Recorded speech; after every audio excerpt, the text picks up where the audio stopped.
Welcome everybody to this conversation with a close friend. Many of you know this person here, this special person by the name of Hugo or Ronny.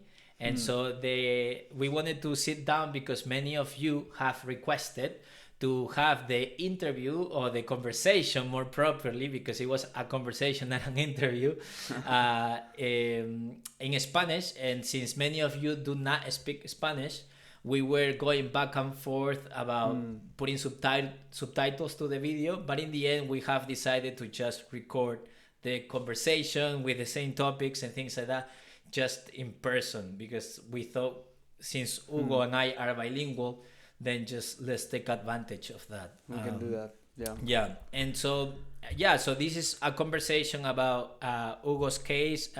Hugo is a close friend of mine. For some of you who do not know us, Hugo is a close friend of mine. We go to the same church.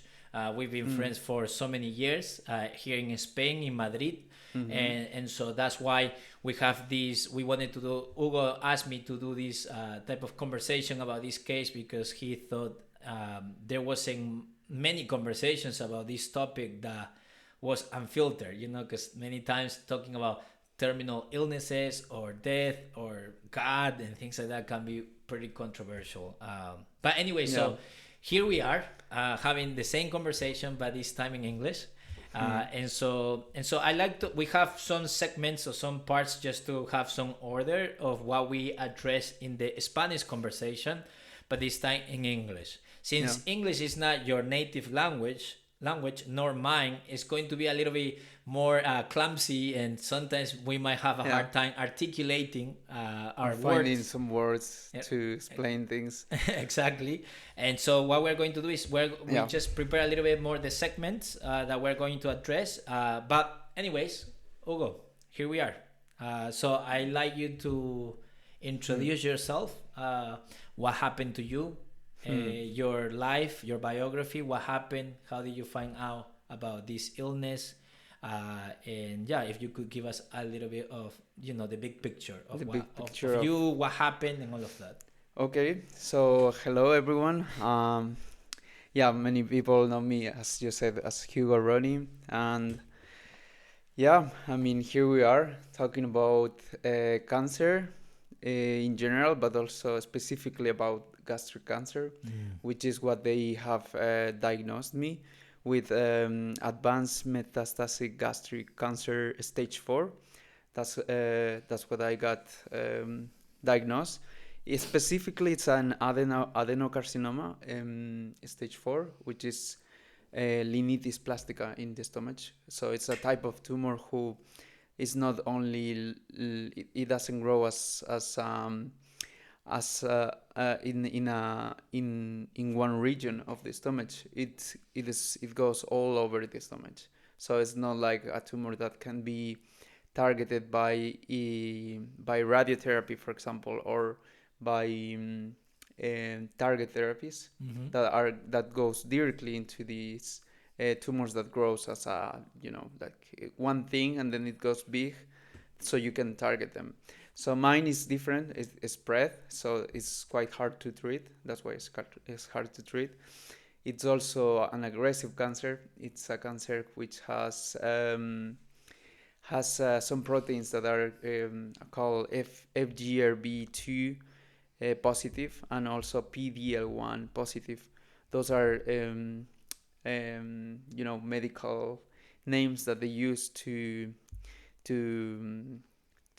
they just name it that way. It's just hard to explain, but my cancer has this type of things that make it unique and hard to treat.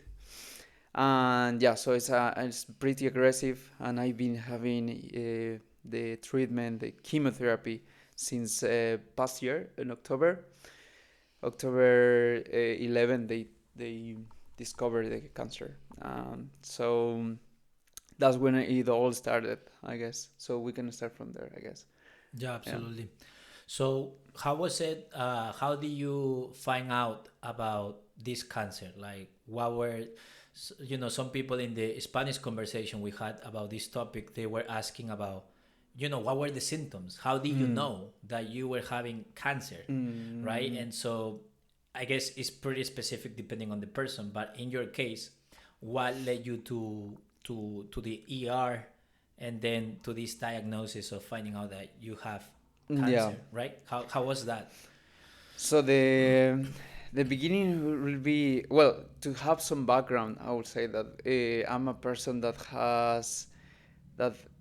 has really took care of my diet in the Okay. past years. Like I've been trying vegan diet, I tried a Mediterranean diet as well, and plant-based diet. All of this for a while, just taking care of my body. Mm-hmm. And yeah, of course, sometimes you have this, like it's hard to avoid processed meat, processed food, all this. When you go out with friends, you eat a lot of Coca-Cola or stuff like that. So once in a while, once for a week, I would Mm. say, I didn't take care of my health as like that. But for example, I was not a smoker or drinking so much alcohol. I mean, as a young, you drink alcohol, but just one, 2 beers one Right. night, and that's it. So it's not. It was not about. I think it's not about my bad habits that I got this cancer, but it could be.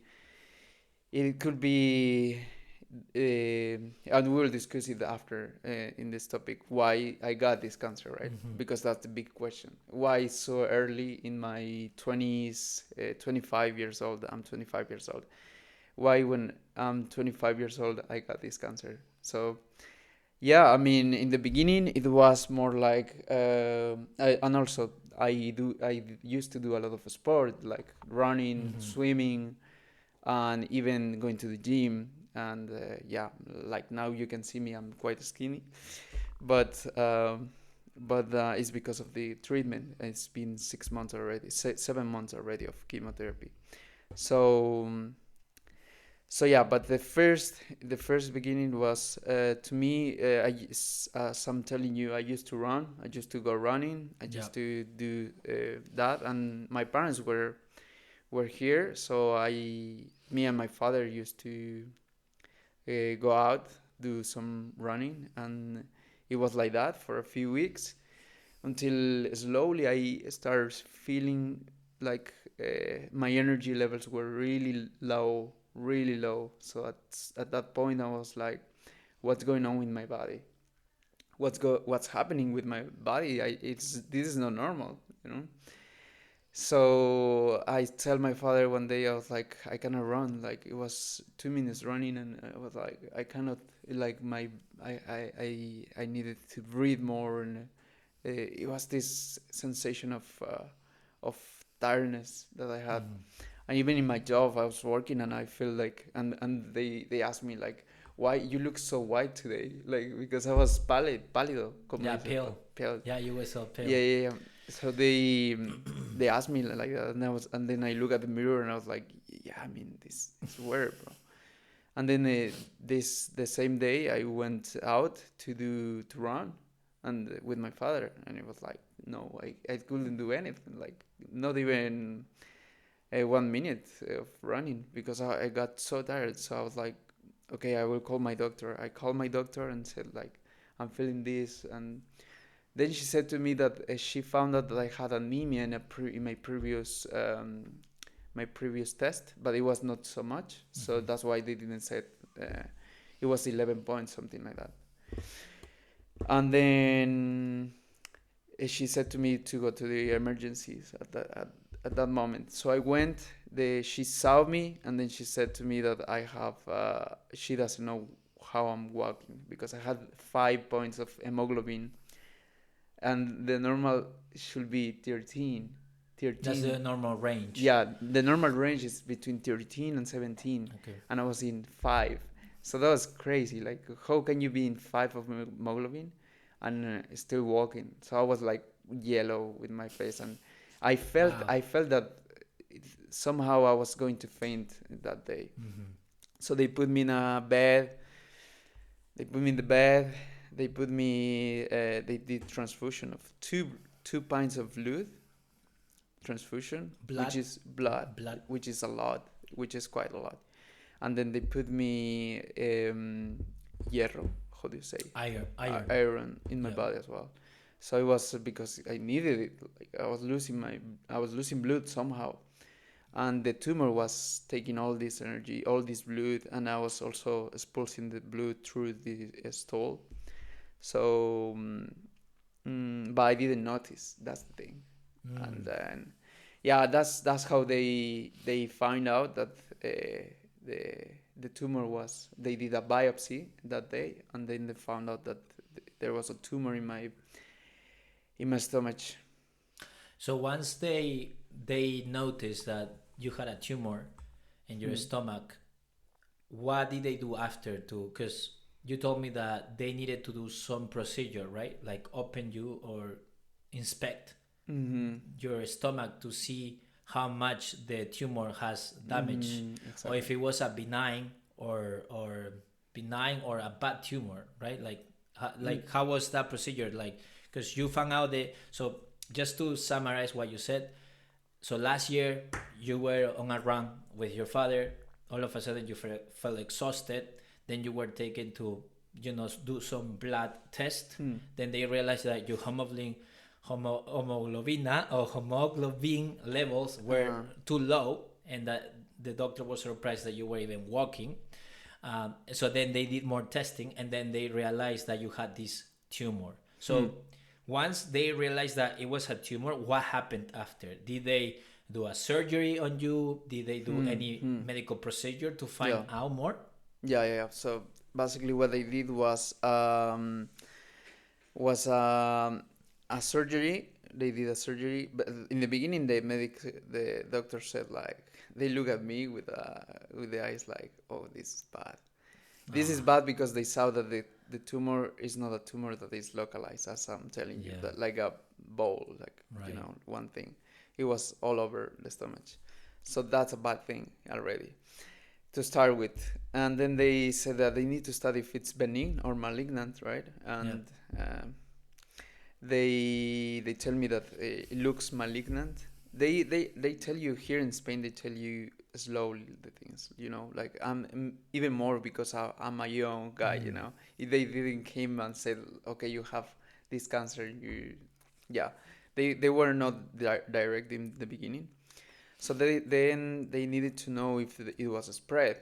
They did some scans and all of that, but they couldn't see it. So the tumor is not so big, and in the scans it's normally hard to find metastasis Mm-hmm. because the cells are too small that you cannot really see them. So then they did it's called laparoscopy, and then they go into like they do three scissors. That's how you said, and then they get into and then checked out in my organs, and they found that there was a spread. It was a spread into my peritoneum, and that's when it goes bad. Yeah, and I remember I told you already that day, the exact day that they did the surgery, which is not a big surgery, but it was a surgery. My parents were supposed to leave the country, like they stayed here just for a month, and it was the exact day that they said like they had the flight back. And I said to them like, okay, it's not bad, like they can treat me.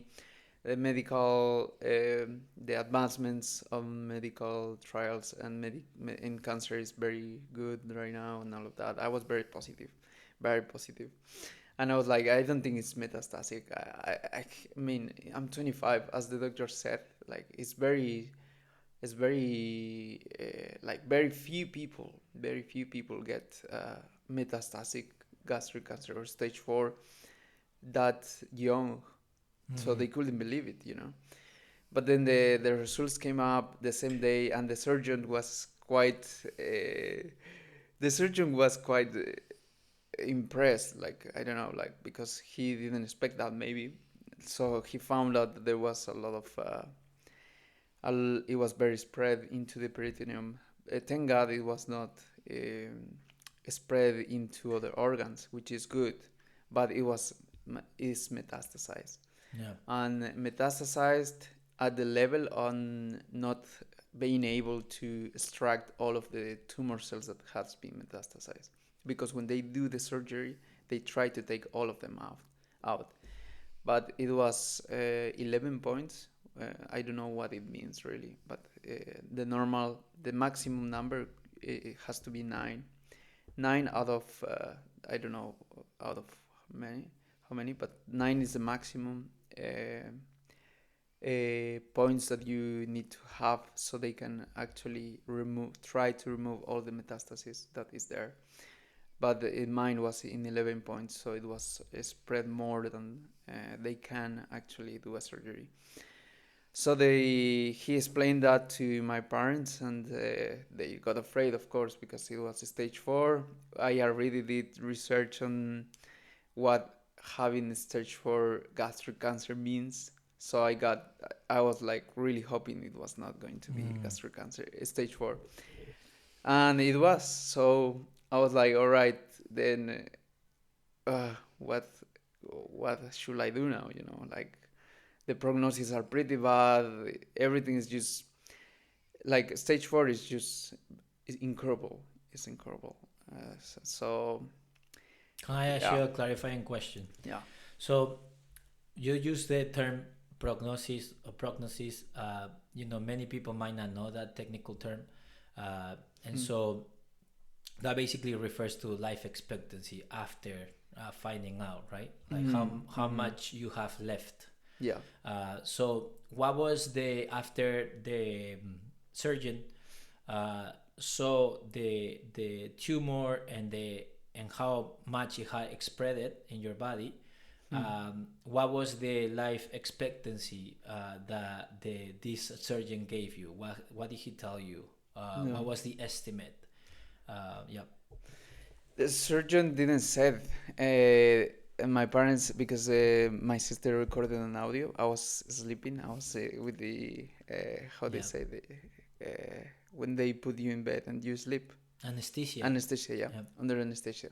But she recorded it, so I heard it, and then he said that he didn't say time, but he said like he made it look like it's gonna be less than a month or something like that. Oh Because gosh. my parents asked him like, do we, because we have our flight today, like do we need to stay with him for now, or can we go to Ecuador, make some things, and then come back, because that's what they wanted to do, go to Ecuador, do some, maybe I don't know, like let be prepared to stay here for longer, at least. And then he said no, like he needs you now, because we don't know, I cannot really tell you how much he's gonna live, but he's really really really bad. He was explaining that. I was like, it made it look like I had like a month, of course. Okay. But then of course I spoke with my oncologist after a week. No, it was 2 weeks after the surgery, and I started chemotherapy the same week. So when I spoke with my oncologist, that's when he said to me, and I said to him, like, I need you to be honest with me, and I want to know the data. And he said to me, okay, do you really want to know? And I was like, yeah. So I asked my parents to leave and just wanted to speak with him, because I already did research. My parents do not know much of this. Of course, we don't know much about cancer normally. Why will we research, unless you have a parent, a family member that has cancer? You do not do research on cancer, or yeah, that's the normal thing. So I asked my parents to leave so I can discuss about what I've been doing research before. Like the prognosis, the trials, the options, surgery, and all of that. Because there are risks, there are many risks and many options that you can take. So I asked him, and he said that the prognosis is about 6 to 10 months. He said to me that in your case, I would say it's going to be around 10 months. And that's the average. But because of your cancer, is very aggressive. My type of cancer, like there are even types of gastric cancers. So you to know, like the type of cancer I have is one of the worst, because it's as I'm telling you, it's not localized. It's spread. It grows as a line, not as a circle that is just in one place. So that's why it made it harder to kill. Um, yeah, so that's So okay, just for as a recap. So basically, at this point, the because the surgeon and the oncologist were not the same person, no. right? Two different people, right? So the oncologist is the expert in Hmm. diagnosing, in seeing all of Hmm. these, and they see cases more often Yeah. because that's their specialty, obviously.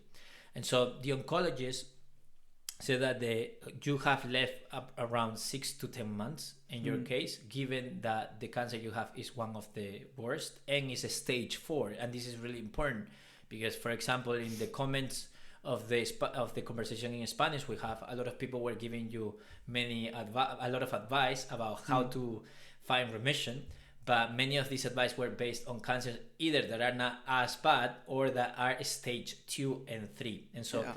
maybe a lot of people might not know this, but you told me and you just said it, right, that Hmm. a stage 4 cancer means that any treatment you get is not to remove it or is not to heal it completely. Hmm. It's just to prolong Life. the lifespan that you have a few more months or a year or a couple of years, right? Yeah. Because I think that a lot of people think that when you are at stage 4 cancer, it is still possible by To be as cured. an average to be cured. Yeah. But that is not the case, right? So far, how many months have passed since you were given the life expectancy? Life expectancy. It was in October they diagnosed me, so it was the first week of November when the oncologist said to Okay, me. so So it's first week of been, I would say last week of October. It's been already 7 months. It will be 8 months already by the end of the month. Okay, so we are approaching now just the 7 months, the 7 months, I would limits, say. right? Yeah. We are approaching that, and Okay. here we are. And I don't know. I think I'm gonna live more than 10 months for sure. But it's just an average, and some people just live 1 2 years, something like that. It's um, it's a thing to say that if you do research,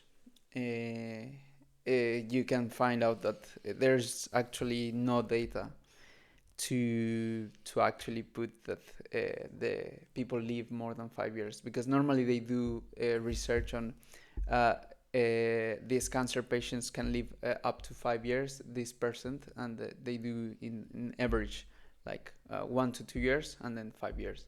But in this case, there's no actual data. And if you do research, you will find in internet that it says it's sadly we cannot put we do not have a data on this, because sadly people do not live longer than 5 years. So there's no, like, I will say less than 1% live more than 5 years. So that's Wow. crazy. And the prognosis for 1 to 2 years is 3 to 4%. Uh, if you also do research on that, you will see that, and there are very rare cases. It's crazy, like, to see. And my oncologist also said to me, like, I had patients that got cured, got into remission, but it's very rare, and I don't want to give you false hope. Yeah. So as any other cancer, I would say that there is people who have been cured from pancreatic cancer, which is the worst one. Wow. Is the number one worst. Gastric, I would say, is number 3. Is one of the worst. The worst, but there are very few cases. I'm not sure if I can be in one of those percent. There's a probability. Maybe I can, maybe I cannot. But the thing is that, how about the other percent of people, that they are not in there? They die. So that's the reality. 97% of those people die, and it could be me easily. So for me, I'm hoping to live as long as I can, and make the most of it, of course. But still like just be ready. Like I'm ready. Like if I need to go, if God tells me, you know, we're Christians, it's time to go. Like I I'll say all right. Like that's it. You know. Yeah. So you feel like you are at peace, because right now, if you, for example, if you pass the 1 year mark Hmm. of having this treatment of chemotherapy and all of that, you will be inside of the 3% of people who have lived beyond 1 year having this type of cancer, right? Hmm.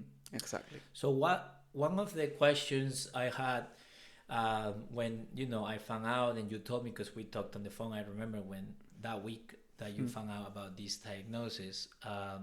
What would be let's for some moment imagine a hypothetical, and let's say that you are one of the rarest example that find remission, or like even though it's super unlikely, you are part of that 1%. Yeah. So even in that situation, because so far you told me that with the chemotherapy, the cancer hasn't diminished, it has been controlled, right? But it hasn't shrink, right? Yeah. It hasn't reduced. So let's say that in the best case scenario, it reduces. What would be the procedure? Like, what would they do? Would they take your stomach out, or how would that work Yeah. out? Yeah, and we also haven't spoke about the treatments that I'm Yeah, getting to. if you So could say that, we let's are speak gonna about that. yeah, let's talk about Yeah. that as well. So for now, I'm getting, it's been 6 7 months, 7 months of treatment, right? What I'm getting is chemotherapy plus immunotherapy, which are immunotherapy is the most advanced methods right now that there is, and I'm also in the clinical trial, in a clinical trial, which is a risk, could be a risk, because there are clinical trials that many people die in it, because the immunotherapy is so strong, so heavy for them, that they just like the cancer is not killing you, but the treatment is killing you. So, Wow. and even chemotherapy can kill you as well. So there are risks on this, you know. So for now, I'm getting, for more technical aspects, is Folfox and oxaliplatin, and that's the two chemos. And then I'm also getting immunotherapy, nivolumab, which has been proven, and now is in stage 3. It is already being commercialized by pharmaceuticals.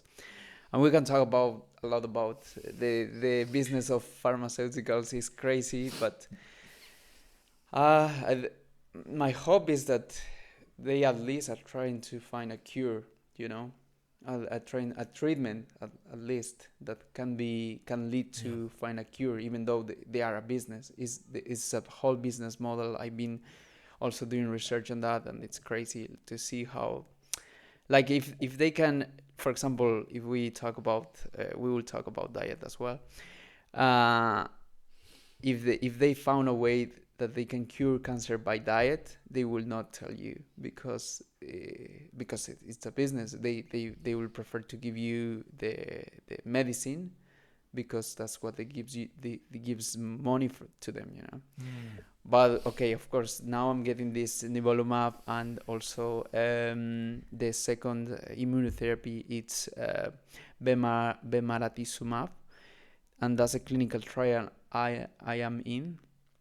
These two immunotherapies are so expensive, but thanks to our system in Spain, I'm getting it for free, which is amazing, and also the chemotherapy is for free. So the last one, bemaratuzumab, is in stage 2 of clinical trials. It's we're about 964 people, if I'm not wrong, that we are in this clinical trial, and there are people from Japan, from South Korea, from the UK, Spain, and other countries, and the US as well. And this, I'm the only one in my hospital that is trying this. Not in Spain. I'm not sure in Spain, but in my hospital at least, that is going under this clinical trial. So my oncologist is also like researching on this. He's he doesn't really know if this will work. This can prolong my life more, or this could even reduce my lifespan. So for now, I'm quite in a limbo. I cannot tell for sure. Like if you ask me, how long do you think you're gonna live? I have no idea. This clinical trial is my only hope to maybe live longer, or maybe this trial ends up in a cure or something like that. Like we don't know, but there is hope for that. And yeah. Yeah, no, that's yeah. A lot of people don't know that there are different paths or different treatments. Sometimes, for example, when I first heard about it, I thought that there was one type of chemotherapy or one type of No, immunotherapy. Exactly, yeah. I didn't know that there were so many types and things like that. So let's say that this clinical trial works really well, and the cancer shrinks. So what is the hope? Like, would they remove the stomach, or Yeah, what would yeah. be the procedure if in the end the cancer, the metastasized parts are shrink, and then they are able to just reduce it to the level of the stomach? Like, Yeah. what will happen then? So what normally happens when the tumor is not metastasized, for example, stage 3 cancer, Right. gastric cancer, is they do surgery right away.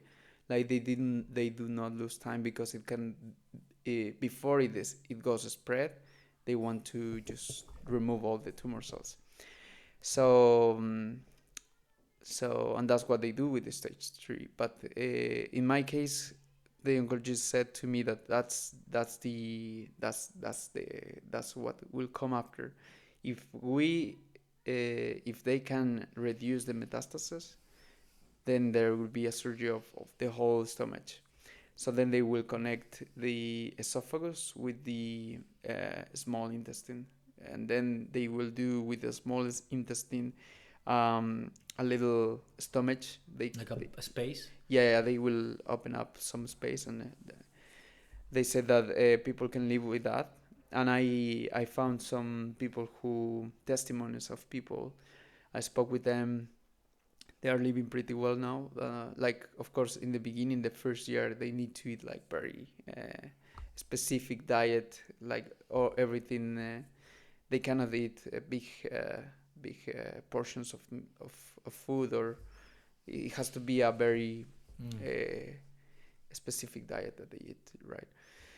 But that will be the case. But there are risks, of course. Many people die with it. Like there are testimonies of people who survive more than 2 years, 3 years with the stomach removed. Even more. I heard some stories. I read some stories. But there's also another part of people who die because of it, because they cannot follow the diet, or it's just too much for the body to do not live with the stomach, an organ. It's crazy. Wow. So yeah, I mean there are risks, but that could be potentially the case in case it goes. But for now, it's the chemotherapy after 7 months, and immunotherapy has done only stable is the main thing. It's stabilized, like It's it hasn't stabilized. grown, but it hasn't shrunk. Yeah. Or at least it has been stable, like maintained. Yeah. So my hope was, and I was really like, after 3 months, I was expecting in the scans that the oncologist can said to me that, the cancer is getting smaller, but there wasn't. So I got depressed at some point, because I was like, it's okay, it's not working. But the oncologist always said to me that it's good news.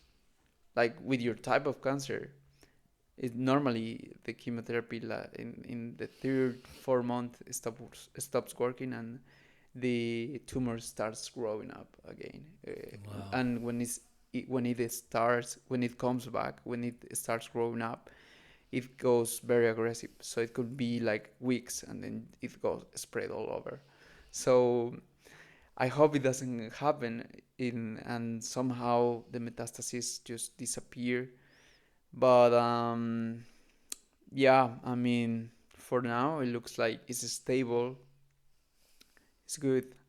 If the case goes into the cancer is growing, then what will happen is that they will change the chemotherapy to other chemotherapy.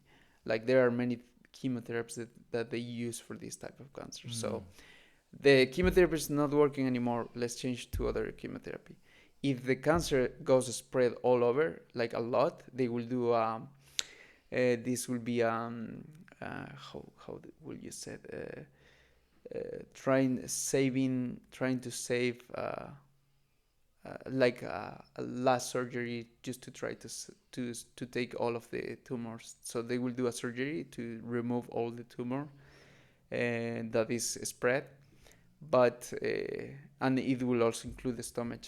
But it's normally when they do that, the cancer always came back. Like like it's hard to kill a cancer that is spread. It's very hard. So yeah. Because you don't know exactly where it is. Like you might see some parts, but you might not see other parts, right? Like okay, okay, Yeah. okay. So I'd like for us to talk about this. You before you mentioned something to that topic, which was about pharmaceutical companies or big pharma, as many people say it, or the conspiracy theories about big pharma, Yeah. and the role of diet and behavioral changes that you can do in Yeah. your life to improve, such as exercise or diet. And me, I'm a nerd in this. I listen to many health fitness podcasts. I read books about it.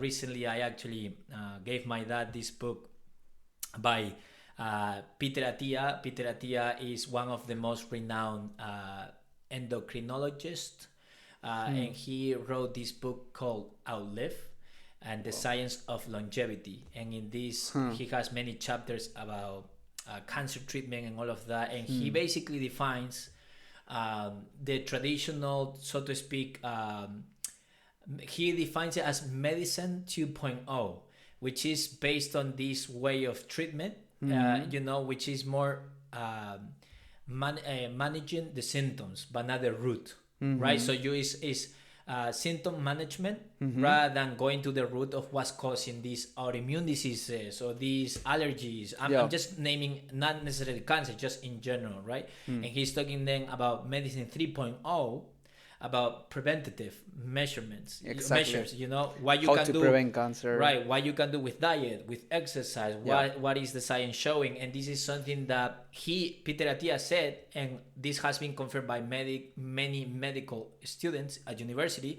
that they study nutrition, I think, only one semester in their 6-year degree. It's crazy. And 80% of that is pharmacological training, meaning how drugs interact with your body to manage the symptoms. And he is in this belief. He's like, we need to change this system. And also, he has been on the Joe Rogan podcast. He has also his own podcast. Also, we have Rhonda Patrick, another amazing, renowned scientist in nutrition and things like that. So these are actual doctors too, but they are more critical with Is he establishment. American? Both of them are Americans. Peter Attia and Rhonda Patrick. Rhonda Patrick is a woman. So my question is, because a lot of people have this understanding that cancer is a genetic disease. It's almost like if you have cancer, there is nothing that you can do except if you have good genetics. Maybe you are lucky or maybe you're not. But if you have cancer, it's typically you are a victim of it. Like it's almost you didn't do anything wrong to get it and things like that. And this is controversial because you are having this cancer, right? And also, what do you think about cancer as a metabolic disease, meaning as something that you through your habits have created, or as a genetic problem? And also like medicine, how that affects your body. What's your opinion about it? What's your opinion? I mean, we're not doctors, of course, but I've been doing a lot of research, like crazy research. And even this Dr. Thomas Seyfried is I really recommend you to see a lot of this guy. Is crazy. He talks about cancer as a metabolic disease, not as genetic. And it's And it makes sense because if you go you do research, only 10% of all cases of cancer are genetics. So, Wow. and my cancer also goes. The results of genetics is that it's not genetic, so it has to be metabolic. It also has another part which is because of the treatment that I had before of arthritis. But Can I ask you a clarifying question before you continue, please?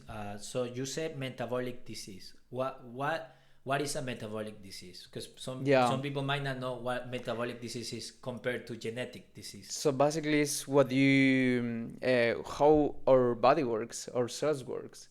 For example, our cells has the mitochondria, right? Yeah. So when there is this damage in the mitochondria, the tumor cells are meant to grow to exist actually.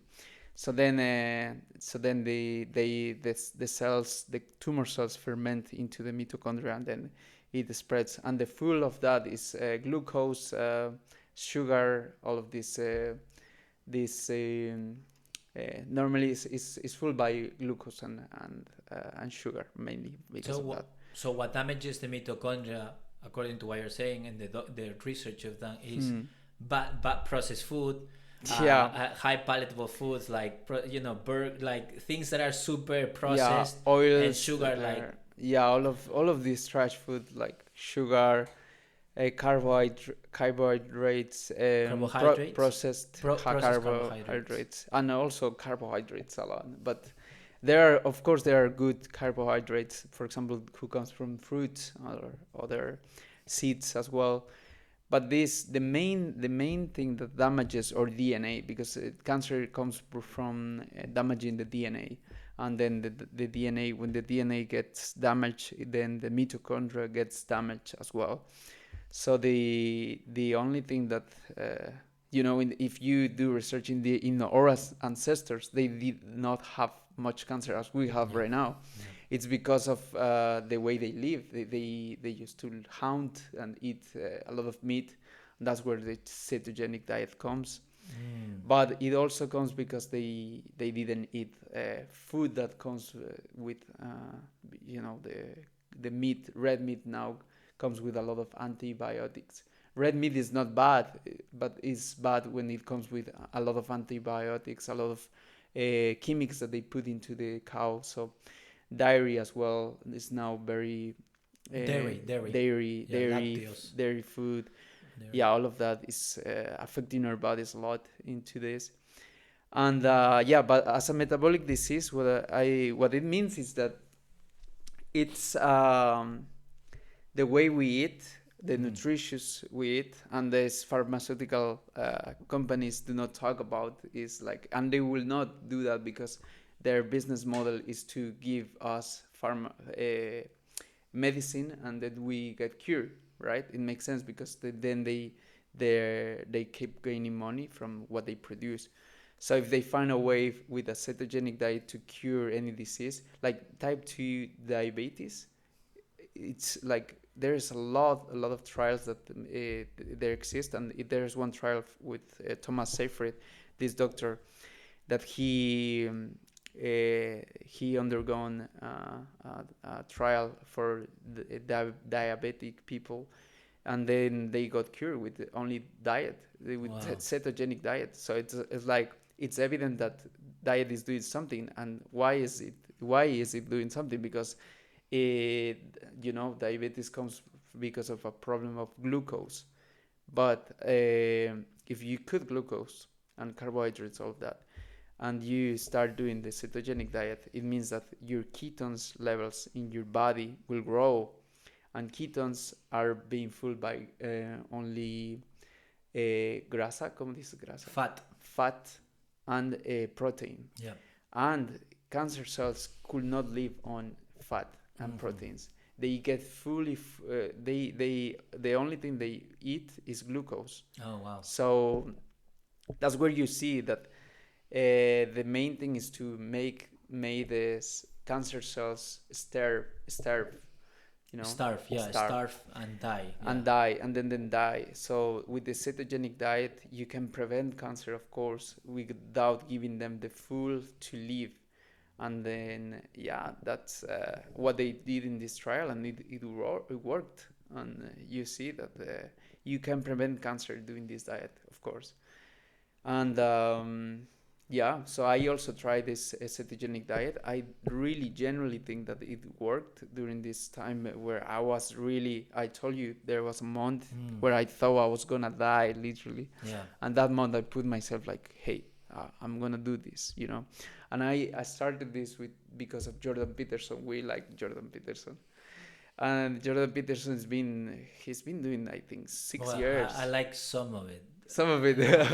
His moral philosophy and moral psychology, yes. His political opinions, not really. Yeah. But yeah, he's good at his field. But yeah, he did the carnivore diet. He did the carnivore diet, but it was because of his daughter who did. Michaela. Yeah, Michaela Peterson, and she had the same arthritis as me. So it was crazy to see her. When I saw her, I was like, wow, that's crazy. She has the same as me, same arthritis as me, and she's doing now carnivore diet. I will try that out. And I did try it during that month where I was really bad with the metastasis. It was hurting all my body.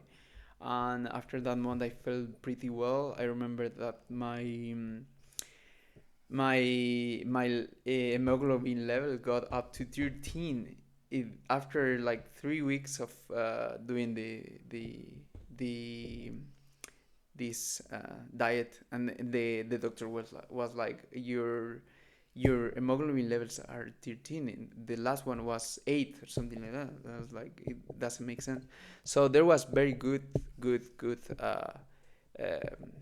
things that came with the carnivore diet. Of course, for me it's pretty hard. I'm Ecuadorian with a lot of rice. Yeah. It was tough doing that. And even seeing my family, because we live here with my family, and they eat all rice and all of that. I was like, I miss my rice. I miss the lentils and all these seeds that we eat as well. A lot of seeds. But during that month and a half, it was 2 months actually. I ate a lot of red meat, but it was I took this meat which has not much of antibiotics and all of that. Make sure that it was good meat. And also I eat a lot of liver. And liver has the highest iron. Is a superfood. Totally. So I saw the benefits of that. I generally think that the cetogenic diet and the carnivore, and here it comes, because it was not cetogenic diet, actually. It was carnivore diet what I did. So carnivore diet is even more benefit. You will benefit the most because it goes exactly to the point where you do not consume any carbohydrates at all. In cetogenic diet, you can actually permit you to eat some carbohydrates from seeds, but of course not much. But in carnivore, it's just you could do it all. So yeah. Can I add something to that? Because I think a lot of people who might not, because we love nutrition, reading about it, listening to experts or doctors that might speak about it and things like that. I also have tried the carnivore diet. I only did it 2 days. I psychologically was too tough, man, because I'm Peruvian. So I love my white rice. My white rice is, holy. It's not, you are not. And so I think that sometimes as human beings, we have the right knowledge. It's just the adherence or sticking to it that is brutal, because food is not just food. It's tradition, it's culture, it's family origin, it's all of these concepts that are tied to food, and also taste. It's very difficult at times to not eat processed food. I love pizza, I love burger and things like that. I wanted to add something because I think that a lot of people might be like, who is Michaela Peterson? What do you mean carnivore diet? It might sound crazy. So let me just give the audience a background of something that you and I already know. Yeah. So, because you were talking about metabolic disease. So when we eat something, right? So when we eat something, let's say I eat a baguette or like a bread sandwich. Yeah. Right? So when I eat something, my pancreas, right, secretes insulin, right? And the insulin is a hormone, I believe, or a substance that is able to take the nutrients from the stomach to the blood, to the bloodstream, to the cells, right? So that's basically, it's like a vehicle that allows it. And I think that what happens to a lot of people with diabetes or metabolic diseases is that they are secreting so much insulin that their mitochondria becomes insensitive to the insulin. So the insulin levels is so high, right, that the mitochondria is damaged in the end, right? And so because of that, many times they develop a fatty liver, like hígado graso. And a lot of people think that fatty liver is because you eat fat. And it's not true. It's not true. It's because you eat too much glucose, right? Too much level of glucose in your blood. And so ketogenic diet basically lowers the levels instead of high. Is very small, right? Because I think that you can eat only complex carbohydrates. Exactly. Right? Not the simple carbohydrates. Like rice would be out of the picture. Rice is out of pasta, bread, all of this. Cereal, all of that. All of that. Okay. It's heavy, you know, like it's brutal, bro. Yeah. It's brutal. Even bananas need to get out, and some fruits as well. In ketogenic diet, some fruits are allowed, but not many. But carnivore got right, because they raise the insulin levels too much. Okay, so in the case of Michaela Peterson, I know a lot of people are very skeptical about just meat and things like that, but hear us out, okay? Because I think that scientists should be open to discovery. Not to just, this is what we know and there's no open possibilities to any change. I think that is a very close-minded way of looking at science. So I know the story of Michaela Peterson. So Michaela Peterson was diagnosed since she was really little with autoimmune disease, arthritis, like you. Same. And what do the doctors tell you about arthritis? Is it curable? The doctors tell you it's not. It's not. The doctors tell you that you can only take this medicine to control the effects, the pain in the joints and things like that. So Michaela Peterson, in his channel, you can see that she found out that there was a community on Facebook of people with arthritis that they completely what would you say healed from it through diet. And you can say going into remission. And this is crazy because if you tell this to a normal doctor who is not open-minded to research farther than their medical training, they will say, no, that's not possible, that's conspiracy, that is just whatever. But there are communities of people that, because I think that she found out because when there was in one clinical trial with arthritis, they realized that when the patients fasted, their pain in their joints disappeared. Exactly, and that's a very. And then this community, there was a woman that was, she was diagnosed with one of the most severe arthritis, and she had a hip replacement, joint replacement, all kinds of things of surgery, and she said that through an elimination diet, meaning not eating many things, she realized that she healed. Basically, she healed what was not healable. And so through diet, basically she eliminated most things like grains, wheat, grains, dairy. And I think that this woman was only eating fish, chicken, red meat. And got to the point of eating only meat. Right. And then Michaela also, she was doing elimination diet at the beginning. She was doing ketogenic diet actually. And she felt much better, but she was still curious if she could heal her or control completely his autoimmune disease. And that's when she went to experiment with the carnivore diet. Now she says that it's not that she loves to advocate for this type of diet. It's that if she doesn't keep this super strict diet, she has so many symptoms back, and it's very painful to live like that.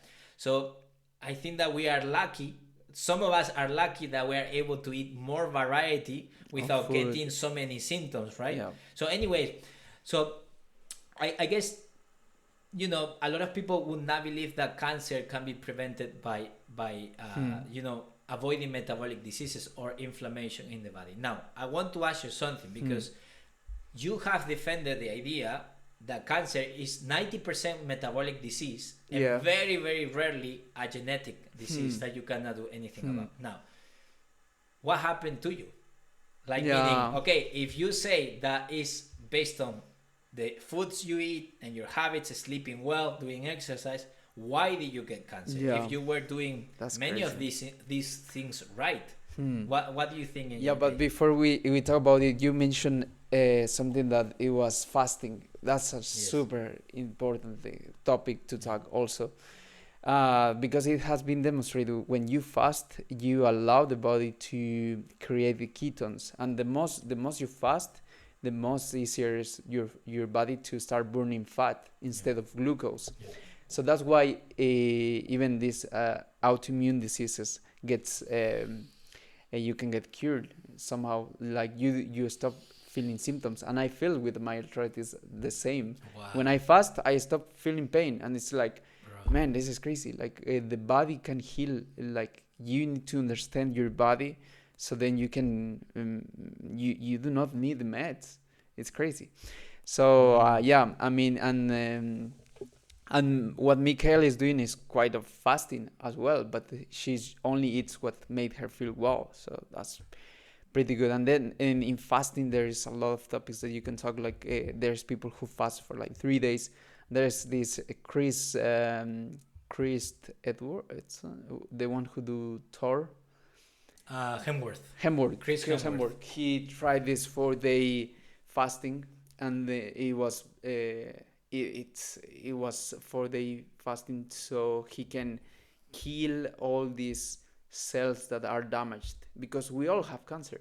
Like we all can have cancer at some point. We all will have cancer, but our autoimmune system is so powerful, is so intelligent, is so Yep. smart that they Yep. kill. They order when there is a mitochondrial damage, it instantly tells them to die.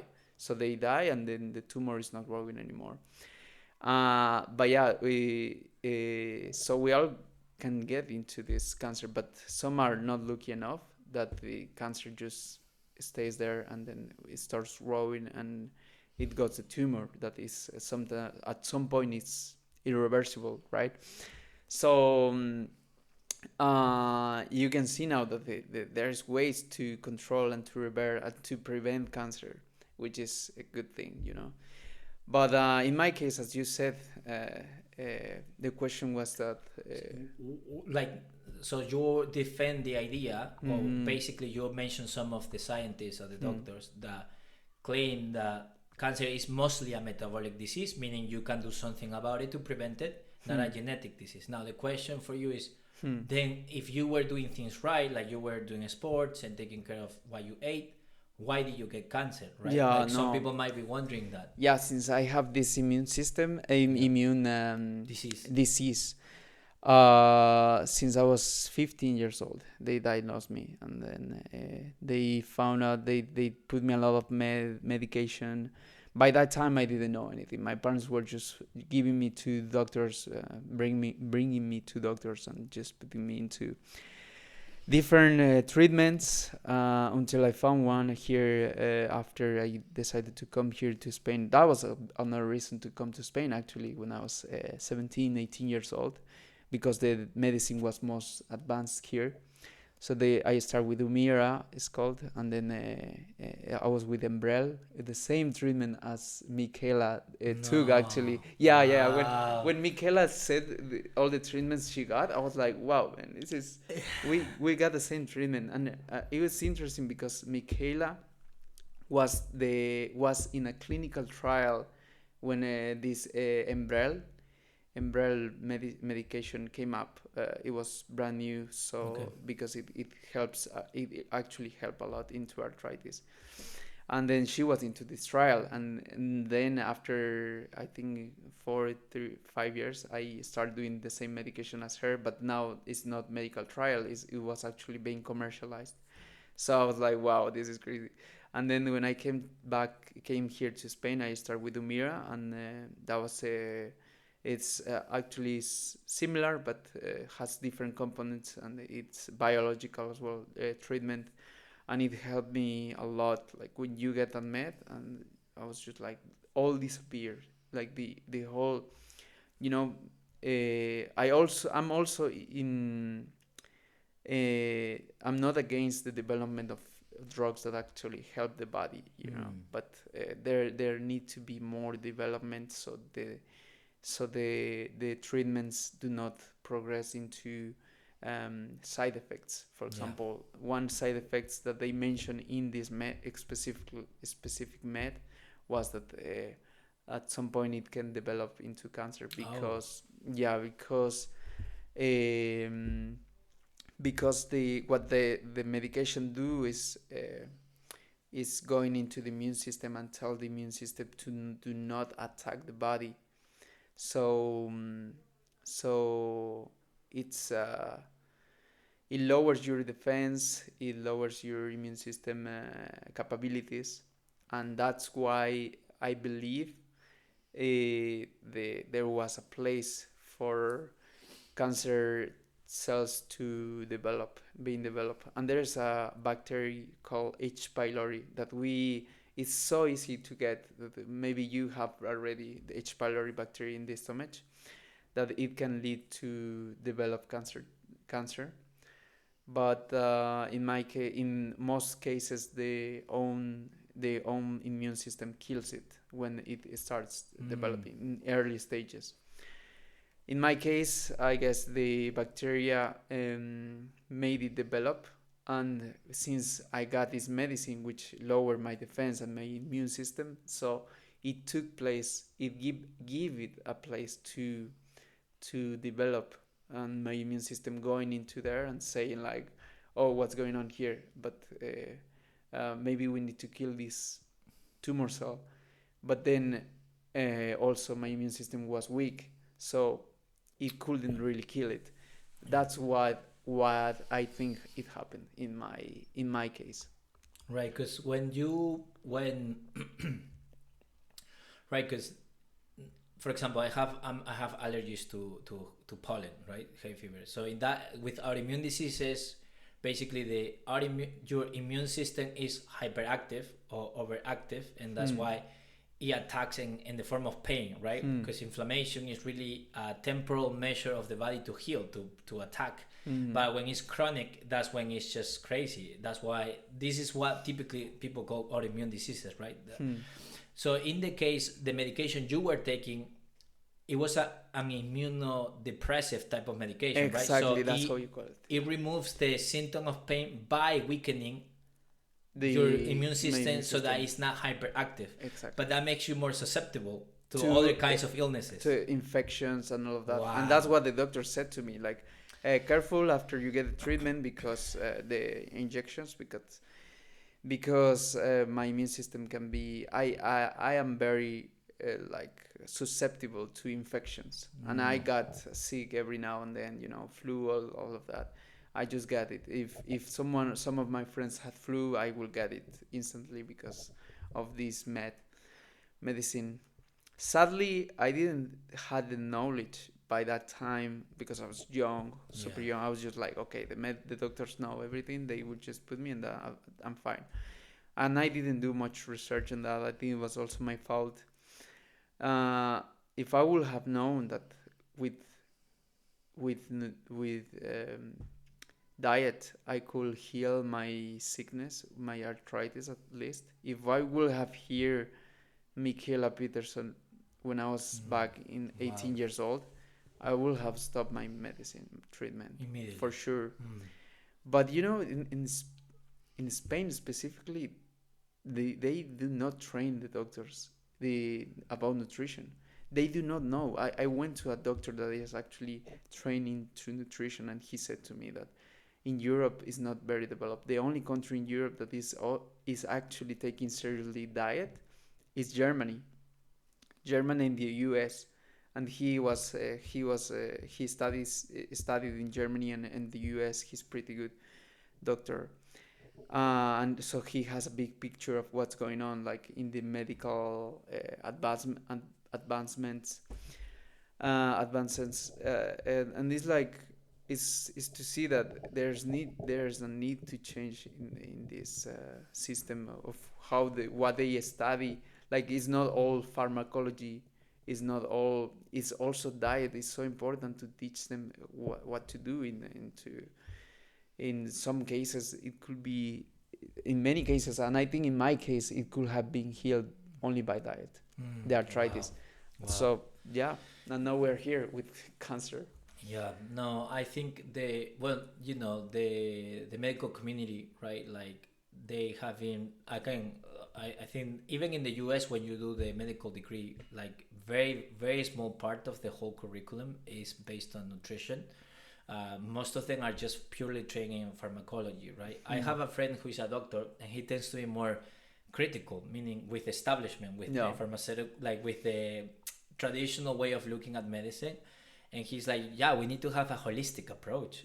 The food you put in your body is just key. Like, what are we doing? The pesticides and the processed foods and the vegetables oils. Vegetables oils that most fries, burgers, and things like that are cooked with. Like, that's super bad. It creates inflammation. It damages your cell. All of it. And so he was telling me, like, we need to really change our approach. And this is not that we don't care about science and things like that. Is that doctors need to be more open-minded to this. I remember talking to my allergologist, like the specialist because I did an immunotherapy. They would put the things that I was allergic to in spring. For 3-4 years, I got shots every month, and it didn't work in the end. And I said, is there any other treatment such as diet? I even say that on purpose. And she's like, no, there's nothing. Diet will not change anything. Yeah. But to me, like, if you don't know, that's fine. But to me, it's like this, so to speak, categorical sentence, like, no, diet is not going to, as if my oncologist as if also. Even just thinking that diet might heal or help, like, it's just crazy, like, to people. And right now, I'm removing wheat and dairy from my diet, just doing more ketogenic type of diet, and running a lot to clean, to purify the body. And my symptoms with allergy has decreased so much. The problem is that for me, it's really hard to do that throughout the year because I don't feel the pain of the allergies throughout the year. And then you relaxed. Exactly. That's like, what happened to me. Like, I don't feel enough consequences to change radically my lifestyle at times. But when spring comes, oh man, I feel awful. And I'm willing to do anything. We're just lazy. And for me, it was also about cutting off this diet, carnivore diet. It was about, as you said before, its culture it involves family, it involves everything. Now I was feeling very guilty not to eat rice actually. Rice. No, for real. Rice is the best. Yeah. Rice so at some point I was like, okay, I need to somehow eat. I start trying cauliflower rice, but it was terrible. But it's an option actually. Like there is an option. There are options. But what happened with me exactly was I was trying to be really serious with this because I really wanted to reverse the cancer road. But chemotherapy, what made me do is that certain foods that you eat, you start having nausea from it. So what happened with me was that I had chemotherapy, I was with this diet, and then I developed nausea, and even to the smell of it, to the smell of liver, to the smell of meat.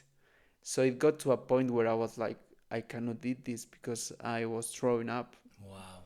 So when I got to that point, I was like, man, this is terrible. Like I need to cut the carnivore diet. So I did it. I cut it, and then I said like I will try elimination diet. So I could. The first thing, of course, that I could was like I came back to eat Mediterranean diet, but I could completely dairy food. Dairy, everything that has dairy is not anymore in my food for the past for the past 8 months. It's something that I really good. And then there is other things that I'm not eating anymore. For example, pork. I try not to eat it because sometimes it can be inflammatory, or the way you cook things also make it inflammatory. Processed food, certain oils. I do not eat much outside in restaurants because everything they cook with is with sunflower oil. Sunflower oil, which is vegetable oil, causes inflammation. Yeah, olive oil, palm oil, all of that. Even there's even olive oil that is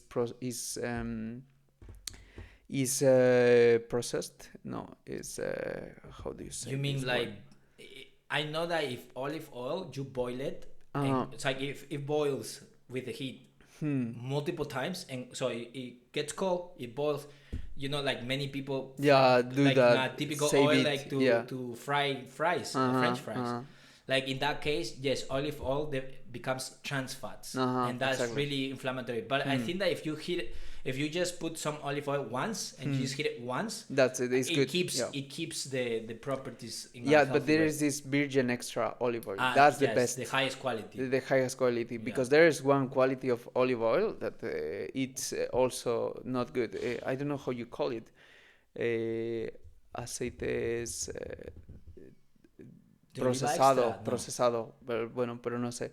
Bueno, pero aceites que pueden ser inflamatorios. Yeah, So, vegetable yeah, oils. Yeah. so you need to try like the good oils, and even to boil things, like, yeah, just being very careful. And of course all this fast food, it's been long time that I'm not eating, and we used to do this thing that eating KFC from now and then. I haven't tried that in months, in since back in October, I think was the last time I ate that. Wow. But I miss it. Of course, I miss it. This kind of food you get to miss. Maybe someday I will allow me to eat a bit of it, just to taste it. But I know that it's not healthy. But yeah, I mean, here we are. Okay. We And yeah, Yeah. just to wrap up, because we are basically an hour and 10 minutes so far. Okay. Okay, so I want to, if I put myself in your shoes, Hmm. I really, as a friend, as a Christian, I really respect your life and how you've been facing this. Because if I imagine myself to have, the terminal cancer you have, I would feel like, oh man, like devastated, super negative, resentful against existence itself or against God, and bitterness.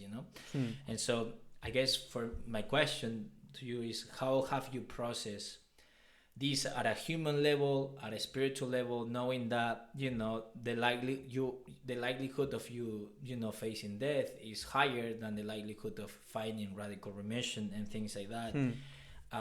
Yeah, how have you processed this? How has it been for you to throughout these 7-8 months? Hmm. Knowing that, oh, God is good in theory, but I'm having this cancer, this pain, and also facing death. How do you feel about that? If you could speak to that a Yeah. bit. Well, I don't know. Like, if you see right now what's going on in the world, like in the war, we're having wars. Kids are being killed in Gaza right now in the war, and then you see a lot of injustice. Like, my personal view on life is like,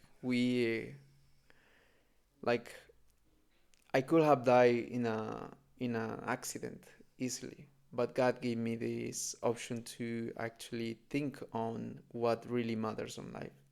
That's how I see it now. And I'm genuinely happy, because this way of, if at some point, I know that at some point we are all gonna die at some point, right?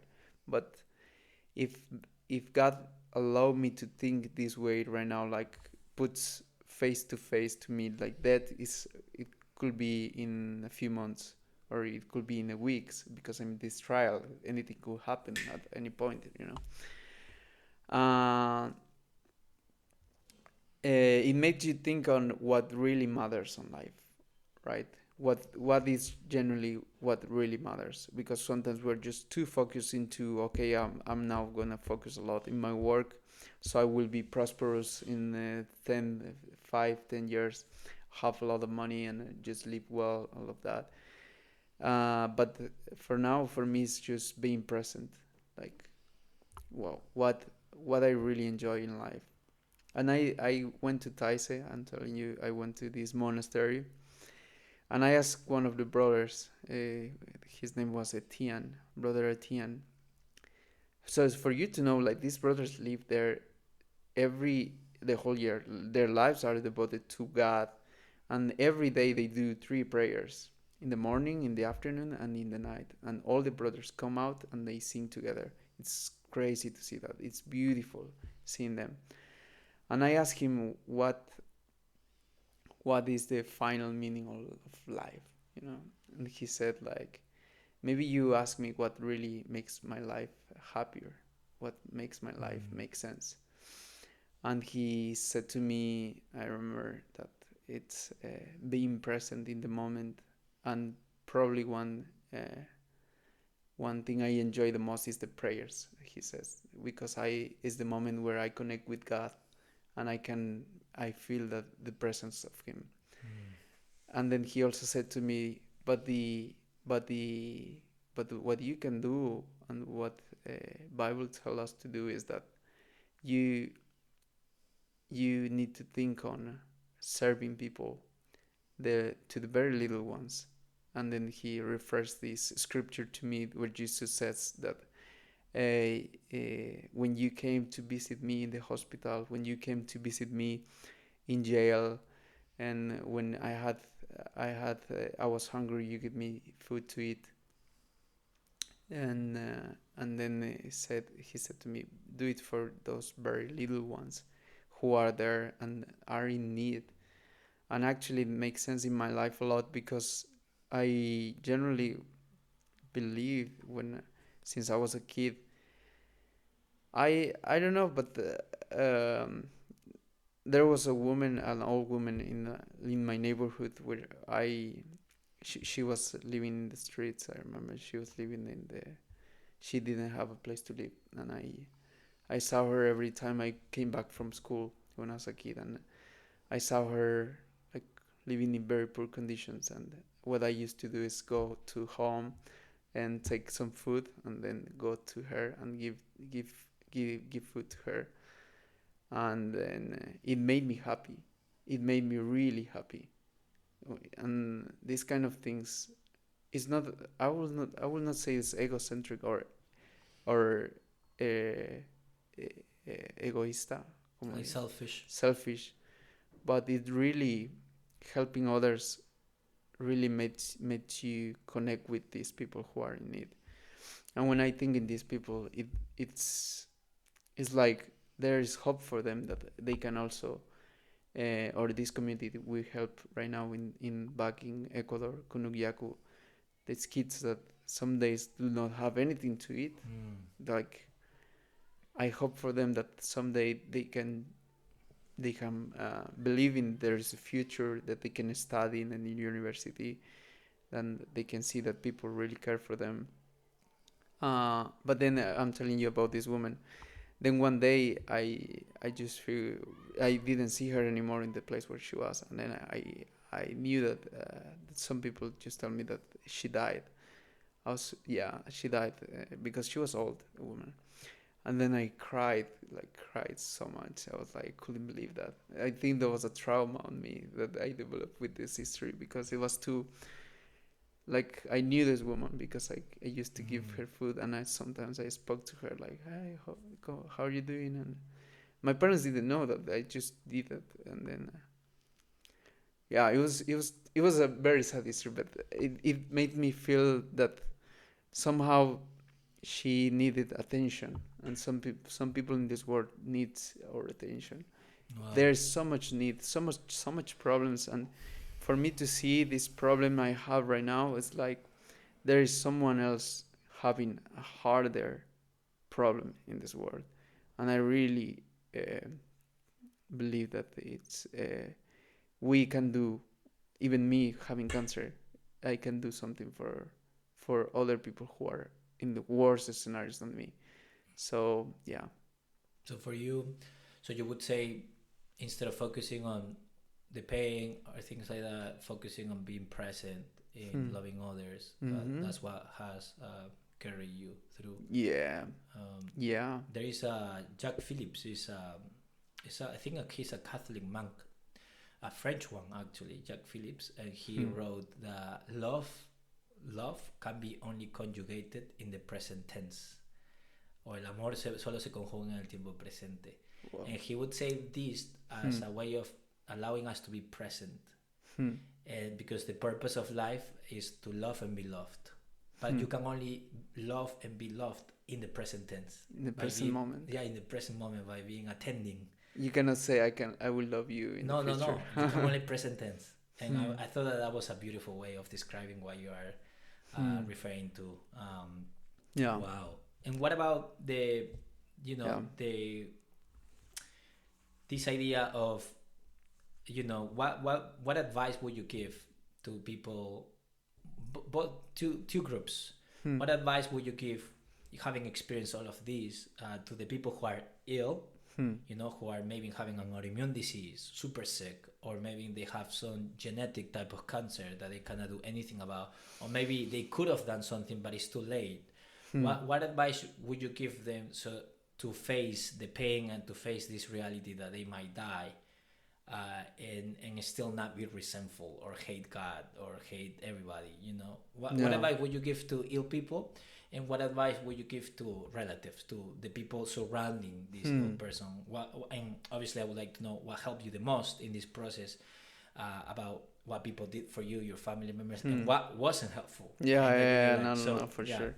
So, I mean, I will, as I said before, like think that everyone has their own problems, and everyone there's someone who's gonna be worse than you. There's always. Wow. So thinking on that is like we always can do something for other people, and as you said, loving, that word is very important. Like the discovery of love to me in the past months has been like I've been generally like studying it, understanding it, not studying it. Like it's more about feeling it and experiencing it, experiencing God's love. For example, one of the things I enjoy the most is when I have a conversation with someone, and one-to-one conversation. I can just it's just it's just one of the things that made me feel good. Like we can talk, we can be open up, or maybe cry together, maybe and all these things.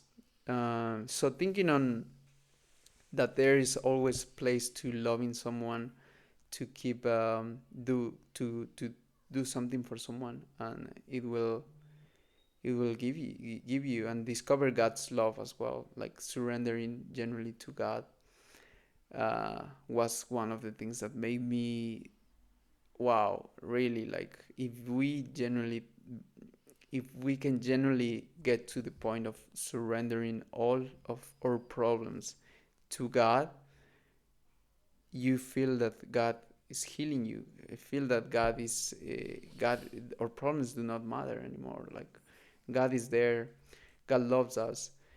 Sometimes most of our problems, mental problems, psychological problems, comes by, or alcoholic problems, like these addictions, comes because we do not know that we're loved.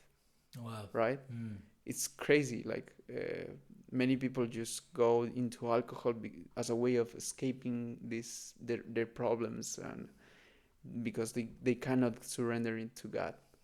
But if they understand or experience God's love, that will be more than enough to understand that they are loved, and that they can thrive with it, with faith, with hope that there is a near life after a life after this life. And I do believe that there is a life after this life, and that I will I even start writing in my diary, like there is how paradise will look like how will it be, and if I can just describe it as a place of no pain, no suffering, how we will live in that world. Yeah. So because that's the promise, right? That Right. Jesus is gonna come and we're gonna live in that. So I believe in that, and we need to all believe in that. And just as I said in the last conversation we had, like stop, stand by for a bit, think what's important in life, like and then maybe of course we need to work, we need to do things for us, but it's good to stop and think what really matters in life, right? Right, to stop the machinery, the crazy Yeah, busyness, and just reflect on what's truly important. yeah, Because a lot of people are just consumed by work, consumed by just life, making more money, having more possessions, and things like that. So exactly. it's pretty sad. And what would you say to the relatives? Maybe people who are listening, they have Oh yeah, family members you who are said that. Yeah. terminally ill. What was helpful that other people, what things other people did to you Mm-hmm. or towards you that was, wow, this is life giving, this is awesome, thank you, and what things were like, No don't way. do Yeah, that. yeah, yeah. Some friends got really affected by this new, Yeah, yeah, and it's normal. And of course, it's the thing, Like a friend of mine came to me and said that I have cancer, and this is right, the time span I have. It's like, okay, I will get very emotional and sad.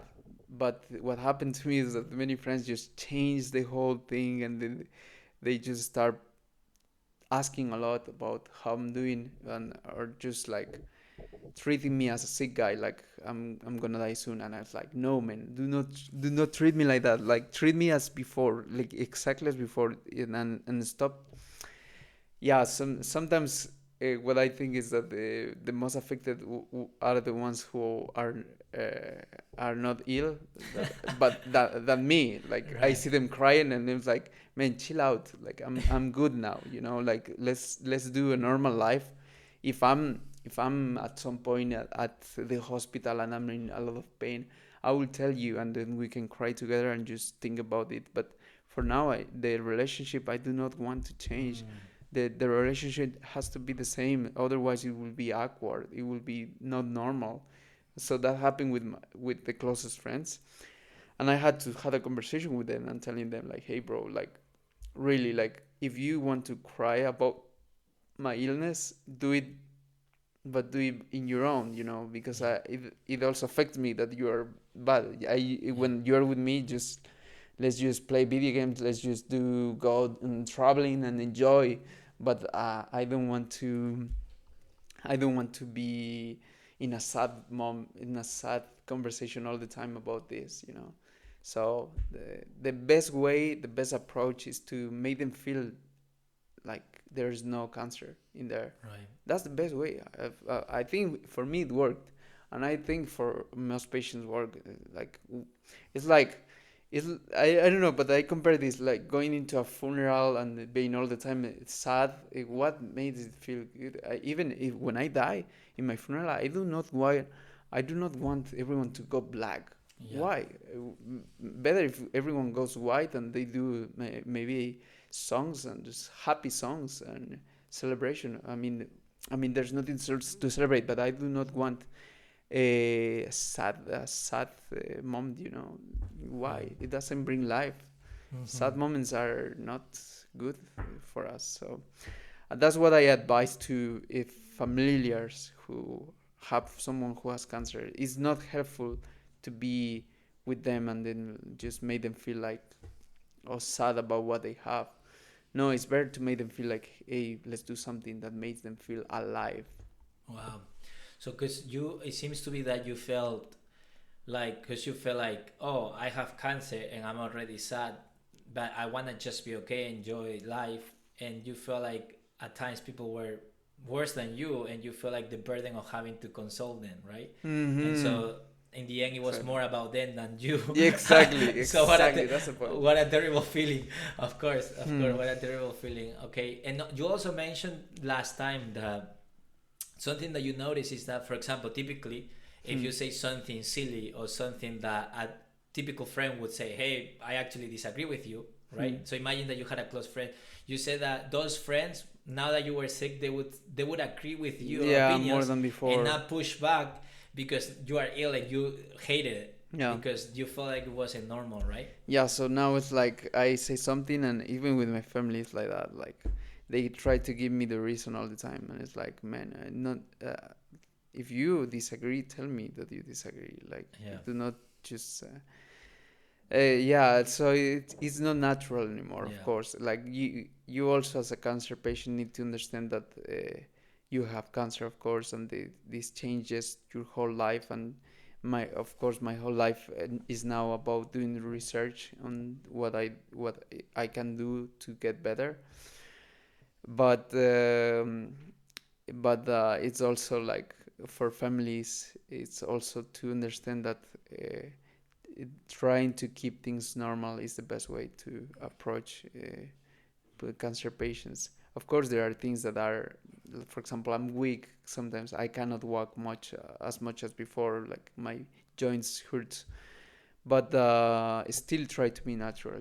Like let's try to do things like and yeah, I think that's the best approach to them. That's awesome. Yeah, That's awesome. Wow. Yeah. No, thank you so much, Hmm. Hugo, Ronnie.